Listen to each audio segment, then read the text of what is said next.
Hello, everyone, and welcome to another episode of the Equip Project podcast. We're in episode 2 of season 9. Jim, great to see you again. How's your week going? It's been going well, although after 11 years of faithful service, my car packed up, so I've had to go out and buy a new one. Oh, that's exciting. That's exciting. I expect to hear you drive into the car park with music blaring even louder. Well, do you know, the most annoying thing is that I now have to learn a new number plate. And my new number plate ends with the numbers 5465. Right. And I was trying to work out, is there any way I can remember that? Because they're actually a very annoying combination of numbers. And I eventually then realised Nero became emperor in AD 54. Okay. And he murdered his wife in AD 65. Wow. So that's now how I remember That is my number plate. Honestly the most Jim Crooks way to remember a number plate I have ever heard. And to be honest, I'm lost for words. To be perfectly honest. Yeah. Well, look, it has been a good week, I have to say, but at least a better week than Donald Trump. I mean, to be serious, I was stunned to hear that he's been convicted, in all counts, I think, in the New York trial, and it's actually very difficult to predict how this is all going to work out if the election result is really close. Yeah, well, I mean, we'll have to talk about that on our politics spin-off podcast, Jim, which is yet to be launched. But yes, plenty to talk about in the world of politics. And also, excitingly for our listeners, last week you announced a coming prophecy. You're in the prophecy business, Jim, and this moment around the elections then actually does present you with an opportunity. I seriously regret making that joke last week. Especially when it comes to politics, because, I mean, your guess is as good as mine. I actually had another regret about last week's episode, Ollie, if you don't mind me saying this. I was driving home afterward and realised that in our conversation, about karma and reincarnation and samsara, we hadn't actually mentioned the book of Job. So before we get into this week's topic, if you don't mind, I would like to take a few moments just to finish off last week's conversation. Yeah, that's absolutely fine, Jim. Last week, we talked about Hinduism, so if you haven't listened to that episode, we'd encourage you to go back and listen. This season, we're focusing on world religions and cults, and in that episode, we talked about the Hindu doctrine of samsara, which is this cycle of birth, death, and rebirth. And that cycle is said to be controlled by karma. And you said that karma isn't a god, it's more like a big cosmic equation that decrees suffering for past sins. That's right. So let me go off on an apparent tangent for a moment by talking about the ancient book of Job. So all our listeners will know that Job was a man who experienced terrible suffering. And most of the book is taken up with a dialogue Job has with his 3 friends, Eliphaz, Bildad, and Zophar. I always think Zophar sounds like a Disney character who has inadvertently walked into a much darker stage play by Samuel Beckett. I struggle to imagine which Disney character that is, but I understand there is a chap called Jafar in Aladdin. But be that as it may, Zophar, if I, God willing, am blessed with a son, I think Zophar is the name I'm going to go for. I'm not sure how Rachel will feel about that. But I don't know how Zophar would feel about it. Anyway, in the ancient Near East, right, suffering was explained in one of 2 ways. Some thought that we suffer because the gods are unjust and irrational. That's the conclusion of a very famous work known as the Babylonian Theodicy. And in that case, what you have to do is just accept that the gods are irrational and do your best to appease them. The other solution is to say that we suffer because we have sinned. Right? Job is unique in ancient Near East literature in that the suffering person insists that he has done nothing wrong. So Eliphaz, Bildad, and Zophar spent 25 chapters hammering away at poor Job, trying to convince him that he must have sinned, because that's how justice works. You suffer because you have sinned. Therefore, if you're suffering, then you must have sinned. Now, that is karma. Okay? And the really interesting thing is that when God walks back onto the stage, he repudiates that idea. In fact, he challenges Job to take his place as God and implement a universe that operates according to karma. So, it seems to me that the Bible deals very effectively with this karma concept that lies at the heart of Hindu and Buddhist theology. Job's 3 friends represent the central doctrine of the religions of the East. So, I wish I had said that last week. No, that's useful, Jim, and important to tack that on to our episode on Hinduism. It's an important point, though, also for Buddhism, actually, the religion we're going to discuss in this episode. There are 500 million Buddhists in the world today, and they make up about 7% of the world's population. And most of them live in countries like Myanmar, Thailand, Cambodia, Sri Lanka, Tibet, China, and Vietnam. And just like Hinduism, there are different schools of Buddhism, and the differences between those schools are quite confusing. So how are we going to structure this conversation then, Jim? Well, the first thing to say is that some of the ideas that we're about to discuss here, Ollie, will melt your head. Okay? Buddhism has some seriously intriguing and radical ideas about the human condition and about the nature of reality. Now, much as I enjoy frying your brain, Ollie, we should create some semblance of order, I guess. So what I'm going to suggest is that we start off talking about the founder of Buddhism, the Buddha himself, and then we'll consider the two main schools of Buddhism, what's called Theravada Buddhism and Mahayana Buddhism. Theravada is sometimes called classic Buddhism because it is much closer to the Buddha's original teaching. And once we've done that, we can briefly mention other Buddhist schools like Tantric Buddhism and Zen, and then we'll finish with a brief critique of Buddhism from a Christian perspective. Fantastic. Well, I'm looking forward to another brain-frying experience, Jim.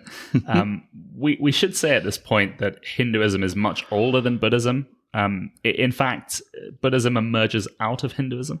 Yeah. The relationship between Hinduism and Buddhism is sometimes likened to the relationship between Roman Catholicism and Protestantism. Now, I think that's a bit of a stretch myself. But it is true that the Buddha reacted against the various injustices and elaborate rituals that had accreted around Hinduism. But the parallels end there. Okay, so what else do we know about the founder of Buddhism then? Okay, the man we call the Buddha was born in Nepal about 4 or 5 centuries before Christ. So he lived around about the same time as Queen Esther in the Bible. Now, I have just glossed over a big problem about dating there. If we think about the dating of Christ's birth, we can narrow it down to a range of about 3 years. But the spread of possible dates for the Buddha is maybe 3 centuries. The first written records of his teaching were made hundreds of years after his death. In fact, the first attempt at a written biography wasn't made until 600 years after he had died. And the term Buddha actually means enlightened one. Perhaps the most famous story told about the Buddha is the story of his enlightenment. He actually came from a really privileged environment, didn't he, before he went on this search of enlightenment? Yeah. According to one record, he had 3 palaces and 40,000 dancing girls at his disposal as a young man. And his early lifestyle was hedonistic, a life of luxury, but also cultured education. And he married a neighbouring princess, his cousin Yashwadhara, who bore him a son called Rahula. But he abandoned his wife and child to embark on this quest to understand the nature of reality. He tried asceticism for a while, but then one evening in northwest India, just south of the city of Patna, the Buddha sat under a tree. And the tree became known as the Bo tree, which is a shortened version of the Tree of Enlightenment. As an aside, Jim, there is a fantastic restaurant in Belfast called Bowtree. Maybe we'll go for lunch there after this. It's important to treat other religions with respect, Ollie. Sorry, Jim. I just had to share that. It's one of my favourite restaurants. But do carry on. Yeah, I remember once talking about the Bhagavad Gita to a student, and he said, "Is that the kebab shop up University Road?" Oh, dear. Apologies. No, that's fine. So we were sitting with the Buddha under the Bo tree. And the story is astonishing, okay? All through the night, the Buddha fought against temptations offered by the gods of desire and the gods of death. And the god of death apparently hurled torrential rains and hurricanes and showers of flaming rocks at the man. But the Buddha had so emptied himself of his finite self that the weapons hurled at him turned into flower petals. As his meditation deepened, the Bo tree rained red blossoms all around. And at last, the man's mind pierced through the bubble of the universe and shattered it into nothingness, only to find it miraculously restored with the effulgence of true being. All created things, we are told, filled the morning air with rejoicing. 10,000 galaxies shuddered in awe as lotus flowers whirled through the air. And for the next 49 days, the Buddha was lost in rapture. His disciples could not find the words to describe their master. He was half light, half shadow, defying intelligibility. They called him the silent sage, and the perfectly enlightened one. That was very good prose, Jim, I must say. I felt like I was listening to an audiobook there. You could have kept going and you had me. But let's just kind of dig into some of the things you said there. So what do you mean by piercing the bubble of the universe? What is that about? And what is the big idea that he discovered? What insight did the Buddha really have under that bow tree? His conclusion about life is best described in what Buddhists call the Four Noble Truths. So number one is that life is suffering. Number two, suffering is caused by craving. Number three, suffering can have an end. And number four, there is a path which leads to the end of suffering. So let's think about those in turn. The Buddha used a word which we translate as suffering when he was talking about the first noble truth.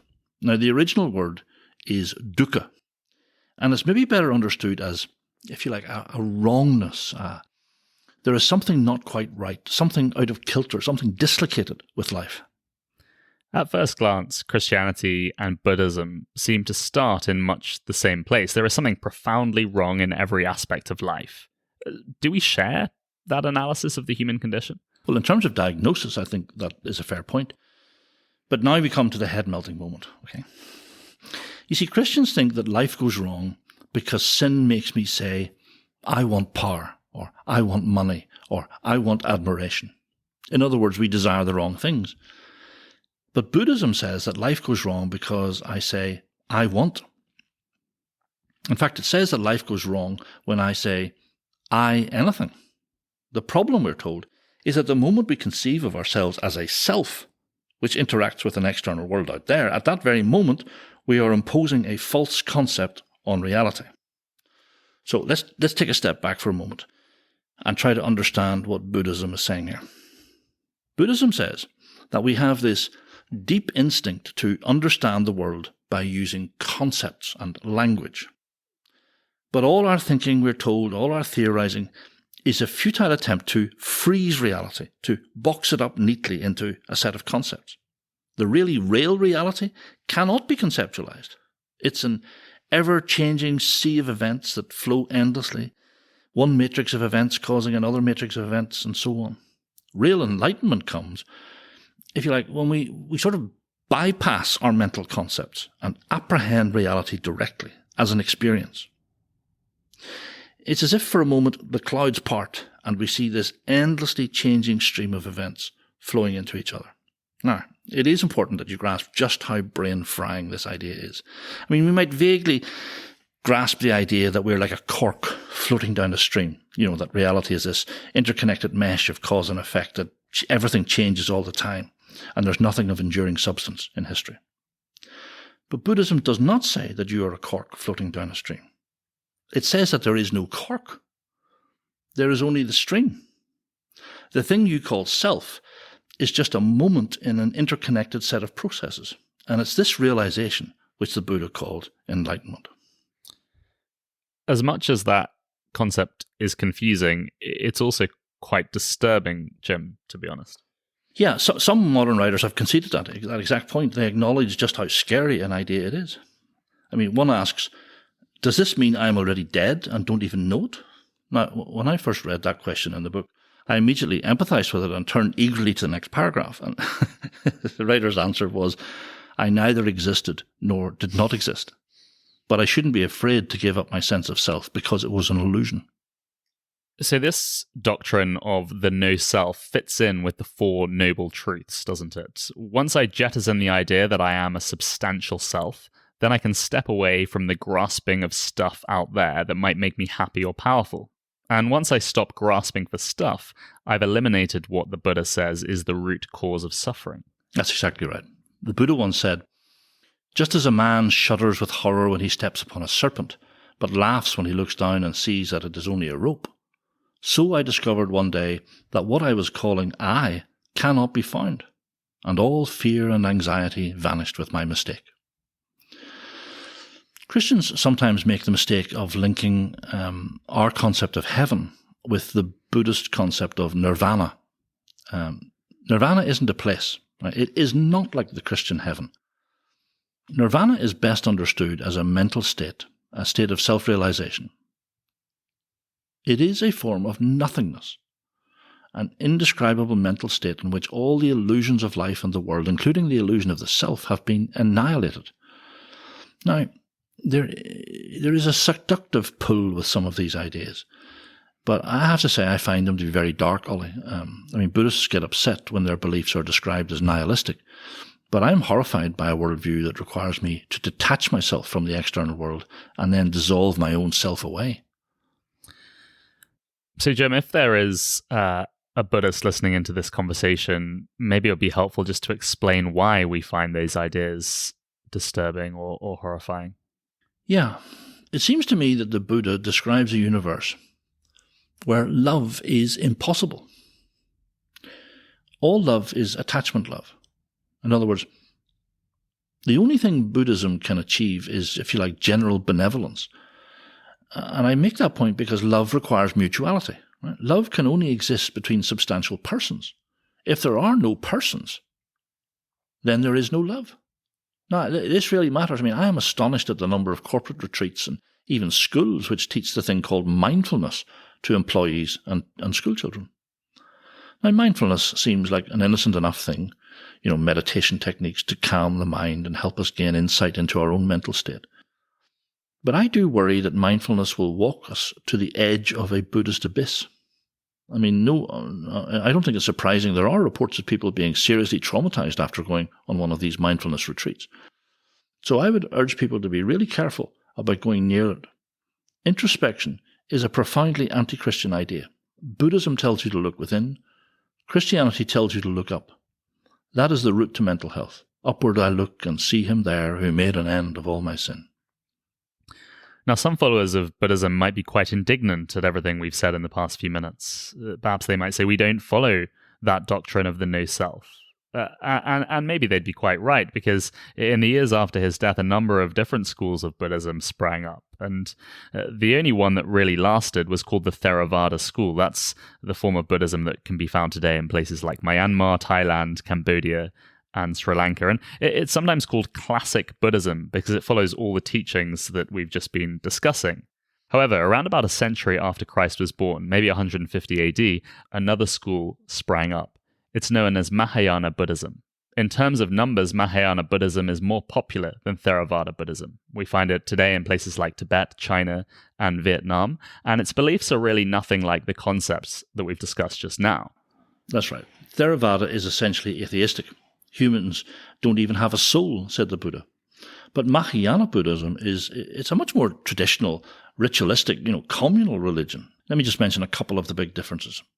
In Mahayana school, for the first time, the Buddha was worshipped, treated like a god rather than as just a human teacher. So that's the first difference. But the Mahayana school also introduced a much more elaborate cosmology with many gods and, I think, 31 levels of reality. And this idea of what's called great beings became popular. These great beings were called bodhisattva, and some of them could act as saviors of ordinary people.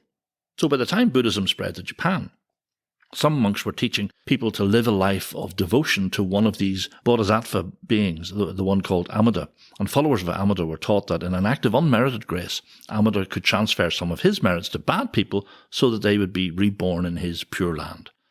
Simply by repeating his name, they could have what looks to Western eyes like a deathbed conversion. Now, contrast what I've just said about the Mahayana school with the Buddha's own view of salvation that we discussed a couple of minutes ago. Some of the Buddha's last words are really famous. Work out your own salvation. Do not depend on others. Make an island of yourself. Make yourself your refuge. There is no other refuge. You see that? Buddhism in its original form is an atheistic, moralistic self-help scheme. But over time, it morphed into a variety of competing religions. So the point I'm making here is that Buddhist thought, just like Hindu thought, is complex and contradictory. That point is amplified when we consider the interaction that Buddhism had with other religions of the East. Over time, Buddhism interacted with Hinduism, Confucianism, Taoism, Shintoism. It also assimilated into cultures like Tibet, whose people practice some frightening forms of animism. Jim, one question I have as I consider this topic is how come it seems like Christianity had real penetration in the West, but less so in the East? Yes, that's a really interesting question. And I'm not sure I have a particularly good answer, but it seems to me that let's just review what we learned about Hinduism last week, and where we had the two main schools. You had the way of knowledge Advaita Vedanta, and then Bhakti Hinduism, which is this popular devotional approach. The first one, the intellectual view, it says that there is something beyond logic, beyond all dualities. There is this absolute impersonal. And interestingly, when you look at Buddhism, we've just seen the same thing. Okay, you've got Theravada Buddhism, which is essentially at least agnostic, if not atheistic. And it says that there is something beyond logic and all dualities. Nirvana, which is essentially nihilistic. But then you have the popular temple-based lay movement of Mahayana Buddhism. So it seems to me that one of the problems Christianity has is that when you try and engage the popular versions of either Hinduism or Buddhism, there's always an escape route which allows people never to be boxed in by the question, is this true? And that is where Christianity starts in many ways. It is our view of reality that it has to be true. But if you can always escape into some more intellectual, philosophical view which says that there is ultimate reality is beyond logic, then it's very difficult to engage. It's like swimming through treacle. Right? So that's one of the reasons why I think Christianity has struggled to really engage with the religions of the East. Yeah, that's fascinating. And as a sub-question then, Jim, it's clear that Christianity is really prospering in China at the moment. So does that not slightly contradict my question, I guess? No, I think potentially it adds it provides evidence for my thesis, because think of China's history. Chairman Mao Zedong, to give him his right title, led this brutal, ruthless imposition of atheism. And it was like a forest fire that burned away all Chinese folk religion and some of the stuff we'll talk next week about Taoism, but also Buddhism. But like forest fires, it then cleared the ground for Christianity to grow. Because when you're arguing with an atheist, it's almost like arguing with a Muslim. You have this angular conversation about what's true or what's false. Whereas with these syncretistic religions of the East, they just put their arms around you and say, well, welcome to the party. Yeah, that's fascinating, Jim, and yeah, really encouraging to see just how the gospel is thriving in the East today. Let's jump back then to Buddhism and its interaction with these other religions of the East. Yes. So in the West, we're probably most familiar with Zen Buddhism. Isn't that famous book from the 60s, Zen and the Art of Motorcycle Maintenance or something? I can't remember. Ah, that famous book. Yes, I know it well. Well, Zen is built on the premise that words and reason cannot adequately describe reality. So we've heard this motif before. But Zen takes it to an altogether madder level. So according to Zen, words can often distort reality and trap individuals in mental ruts. So Zen uses meditation and mental puzzles to deliberately unbalance the mind, to push it beyond reason towards another mode of knowing reality. And there's a really famous example. It's the riddle that asks, what is the sound of one hand clapping? You're not. Sorry, I'm supposed to answer that. I'm absolutely stumped, to be honest, Jim. Well, monks, this is true. Zen monks might spend weeks meditating on that puzzle, deliberately trying to unbalance the mind in order to break through the prison walls of reason and conceptualization. One Zen writer put it like this: the mind is awoken from its dream of rationality, and a higher lucidity is apprehended. So that's Zen. Okay. Then, as you mentioned, There is the form of Buddhism found in Tibet. It's called Vajrayana Buddhism, Tibetan Buddhism, if you like. It makes the bold claim that nirvana can be reached in a single lifetime by utilizing all the energies of a human, including sexual energy, in the service of the spiritual quest. So tantric devices like chanting mantras bring the monks to the point where they merge with their gods and appropriate their powers and virtues. Now, some forms of tantric Buddhism encourage sex in graveyards and other stuff that makes this podcast seem extremely boring. But to be serious, I did once talk with a Christian who had experience with tantric Buddhism, and he did describe it, and I hope I don't offend here, but he described it as a form of devil worship. Yeah, I mean, it just sounds highly disturbing, to be honest, Jim. But the sheer diversity of ideas and practices within Buddhism, like it is really confusing. Even as I listen to you talk through some of these things, I find it quite baffling. And I think it's no wonder then that Westerners who are attracted to Buddhism tend to adopt a sort of pick and mix approach to their beliefs. So many Buddhists in the West even reject reincarnation, which is core to both classic Buddhism and Mahayana Buddhism. Just to finish this conversation, Jim, how might a Christian critique Buddhism?